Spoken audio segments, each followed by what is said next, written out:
Welcome back to my channel, or welcome if you're new here. This is A Life Well Spent. My name is Kelly, and on this channel, I'm documenting my financial journey. I do videos from debt payoff, which I've done in the past, savings. I do like a monthly budget, and I show my real numbers. I close out my budget. I do weekly transaction videos that I use to try to keep me on track.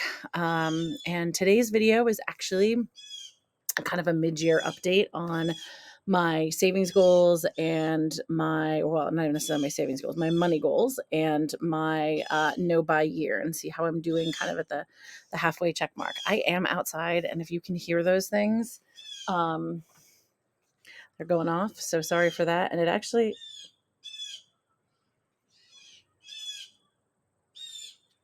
pretty sure it's about to rain. That's so cool. I'm kind of like watching the rain come in. Let me check the weather. Not seeing anything on the weather, but I'm definitely seeing. I'm actually going to try to just take like a picture that I can put in. You can sort of see the water make its way. That's either rain or suddenly very foggy. I'm actually trying to figure out what these things are. I have a lot of grackles in my yard. I actually really hope you can even hear them, because otherwise I'm going to sound really stupid to be talking about this bird and you're all like, I don't know what bird, but they're going off. I have this really cool app. I'll explain in a second.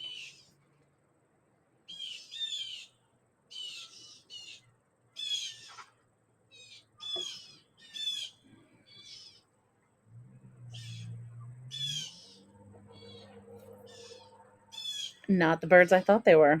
Okay.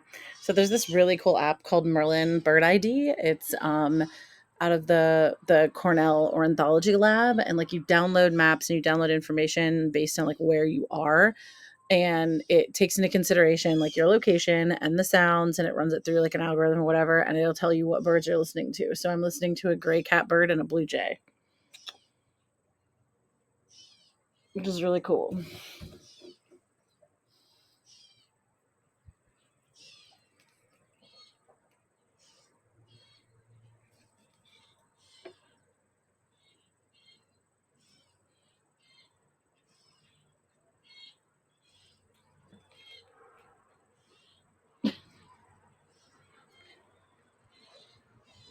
That's interesting. There are about like 6 or 7 blue jays around here, but they're usually pretty easy to spot, even when the leaves have trees on, because they're like bright blue, whatever. Anyway, I just really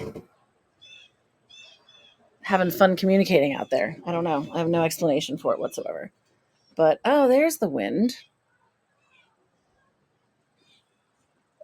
I think I'm pretty okay here.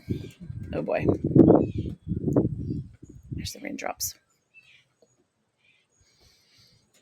I was not expecting rain till about 5, so I think I probably, to be on the safe side, probably shouldn't be filming here. So I'm going to pause this, and I guess I'm picking it back up later. It's supposed to be a really short video, but oh well. This is about to be the 3rd time I film this, so we're going to do the short version now. Which, let's be honest, probably benefits you anyway. It's a shorter video then. Okay, so my goals for 2024 were to max out my HSA, max out my Roth IRA, put $20,000 in my emergency fund, make an extra mortgage payment, open a high yield savings account, finally, meet with an estate planner or like financial planner, and put $1,000 in my brokerage account, which was not actually in the original video. It's something I kind of realized that I was on track to do. So I was like, you know what? I'm going to make that a goal that I continue with that. So I put it on my list of goals. As far as progress, technically I've completed one of those at this point. So, and that is to open a high yield savings account. I did finally do that, transferred the money over. Hallelujah. Kicking myself for not doing it sooner, but there it is. Anyway, so high yield savings account is done. I met with a financial planner. I met with the guy who is in charge of my 403B, and I met with some folks from the pension service. And so I've kind of half done this. We also I also want to meet with somebody with my mother. I'm waiting on her to finish reading a book. I read Susie Orman's like Ultimate Retirement Guide for 50 and up or something like that. And I really want my mother to read it before we actually take the step of finding a financial advisor to kind of manage what we're doing with her money. Um, and she's only on like chapter 4 or 5 of that book. So I'm waiting on her. That's why I haven't done that yet, finished that one yet. It's like half checked off. I met with someone for me. I know where I'm at. Like I feel confident and yeah, good to go. I'm more concerned about her. Um, I am currently set to max out my Roth IRA and my HSA. I just, for my HSA, it's a payroll deduction, so I'm not going to really actually reach that goal until my last pay of December. Um, I am about 64% of the way with my Roth IRA. I have it set up to do $500 a month, which will only get me to $6,000. So the other two $500 payments basically will come out of um, the I set them up so that it would be just kind of a manual payment either out of my tax return or out of one of the 2 months or both of the months if I didn't do a tax return. When I get 3 pays, because I get paid every 2 weeks, so I get 26 pays a year, which means 2 months out of the year, there's 3 pays. So, um, I've actually already paid those out. I did with my 3-pay month in May, and I did with my tax return in February, so that's where I'm at, like, 64%. Um, I contributed $4,500, I have $2,500 to go. It is the middle of July, so I guess this is more like a 7-month update, but rather than a full mid-year. As far as my brokerage account goes, I'm 57% of the way there, and I've contributed $567.15, and I have $432.82 to go. Psyched about that. My emergency fund right now sits at $14,016.13. That was originally a stretch goal for me anyway. I figured it would be challenging given every other thing I was trying to do with my money. And it was going to be a stretch goal to begin with. I think if I don't have to spend anything out, I can spend about $1,000 a month on adding into my emergency fund. So I could get close. And now I have had something happen in my kitchen that has to be fixed. So I don't really know how much that's going to cost, but it's probably going to be a couple thousand. So it was already a really, really stretch goal for me in the first place.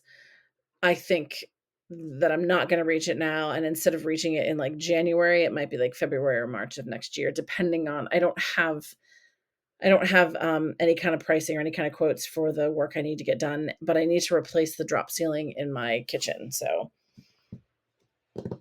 I'm not thinking that that will be cheap.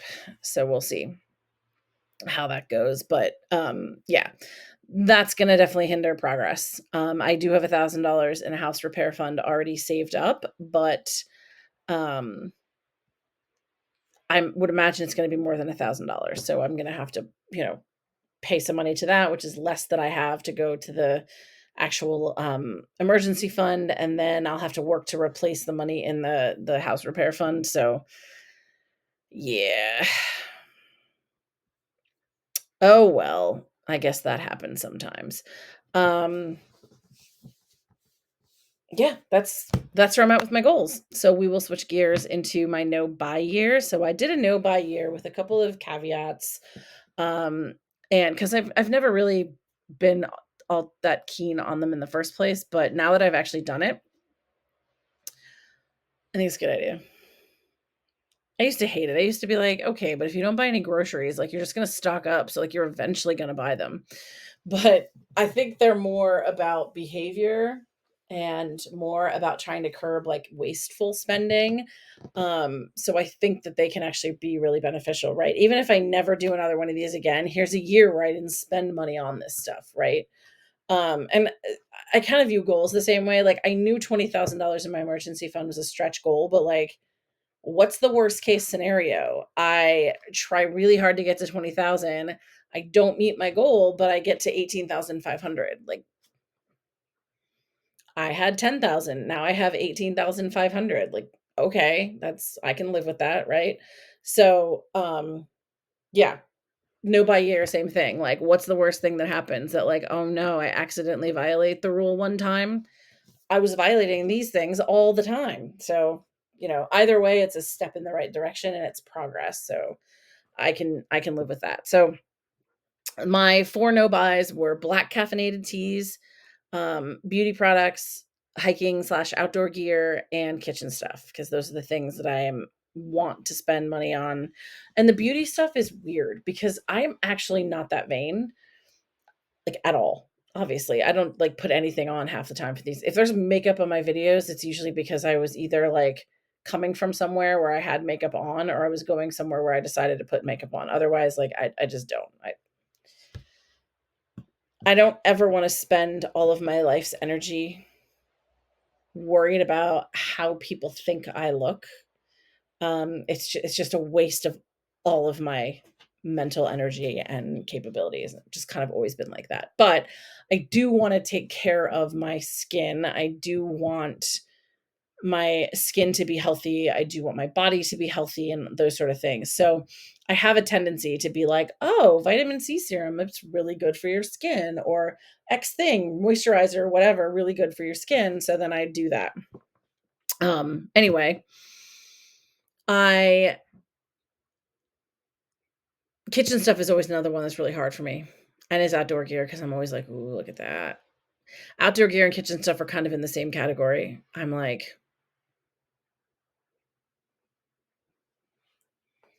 I never knew I needed that gadget in my life, but now that I see that gadget, I need it. I need to have that gadget in my life. Absolutely. So that's where we're at with that. Ay, ay, ay.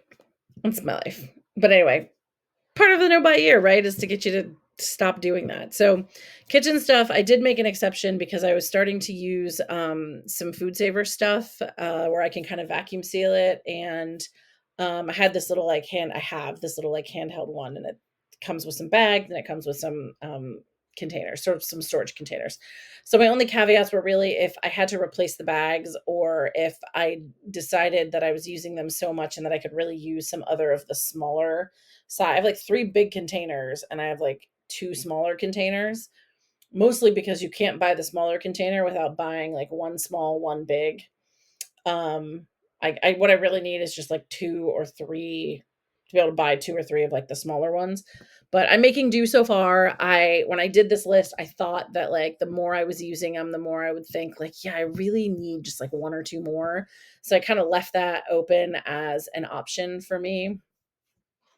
Um, my hiking and outdoor gear, haven't really bought anything other than a tent, but that my tent was sort of my caveat. One of my caveats in there, or my exceptions, were a tent if I was not able to get my tent fixed. And I was not able to get my tent fixed. I gave it the old college try. It was a bit of a Herculean effort and it still leaks. So I've given up the ghost and bought a tent. Now, when I bought that tent, I put you kind of earn like reward money through REI. So I had like $100 of that. I had a gift card for REI that was like another $100.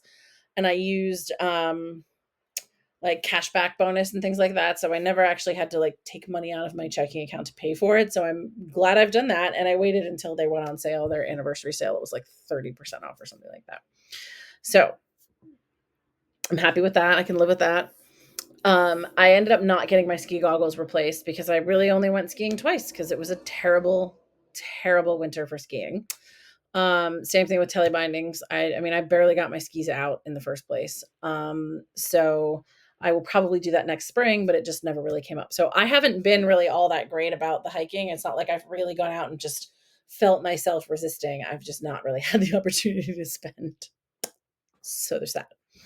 Um, I also knew that I would have to buy stuff for hikes like fuel, but I really only went on one hike so far this year and I was able to use the fuel that I already had in canisters, so I haven't had to buy that. And my other caveat was a like my water filter and any gear that like I lost or broke that I didn't have a backup for that I could utilize. Like, I don't have a backup water filter, so if I need a new water filter, I'm gonna have to buy a filter. I don't have a backup stove. I don't have there's some other things that I can probably make do with, but like if there's a problem, it has to be replaced. So because I haven't really been out, it's not really been a problem either. Beauty products, I did a pretty good job, I think. I ended up buying one what is it called? Retinol cream because the one that I had was out, which I that was my caveat. Like when something ran out, I could replace it, but I wasn't going out and like buying extra stuff and going, "Ooh, I haven't used this before. Let me try that." Um, and toothpaste. I ran out of toothpaste, so I bought toothpaste. Black caffeinated tea. It is almost the end of July. It's July 20th. There's 11 more days in this month, and I cannot believe that I still have not had to buy tea. My caveat with my tea was that like when I was out, I was allowed to buy it and replace it. And I thought maybe I had like 6 months if I did it this way. No, I'm still going strong. Still going strong. And it's black caffeinated teas because I'm not counting my herbal teas because I don't drink coffee. So like this is my caffeine source. Um, so I had more than I even thought. And this is one of those things like anytime I go to a festival or even go to a grocery store and I'm like, that's a new tea. I haven't tried that one before. Constantly when I don't need it. And when I tell you I have a lot of tea, I mean, I drink 2, maybe 3 cups of tea a day. Just depends. I drink it at home. I drink it at work. So I have like supplies in both places. If I travel, when I go hiking, I take tea bags with me, not loose leaf tea. I do loose leaf in kind of a lot of the other places. But um, anyway, I had a lot of Scottish afternoon tea and some Scottish breakfast tea. I'm actually down to a tin of each of those or whatever's in the tin. It's not a full tin. So probably like a third of a tin, excuse me, for the morning tea, and then maybe a full tin for the afternoon. I don't know. At some point, I kind of switched over and was like, all right, now I can start doing the morning. I was drinking my afternoon tea all day long. That was my morning tea because I had so much of it. Yeah. My only caveats there were really like if I ran out of tea bags or I ran out of this black tea, and I think I'm going to end up making it to my flavored black teas, which are caffeinated, but they're like, it's hot cinnamon spice from Hardy and Sons, and there's like a hot apple spice. So, like, they're very fall flavored teas. And then I have some winter flavored black teas. They're like Christmas teas and stuff. So, um, I may end up being able to go the entire year without buying any tea except tea bags that need replaced. And even then, that's still going to be a pretty big if because I kind of have a container yet of different tea bags.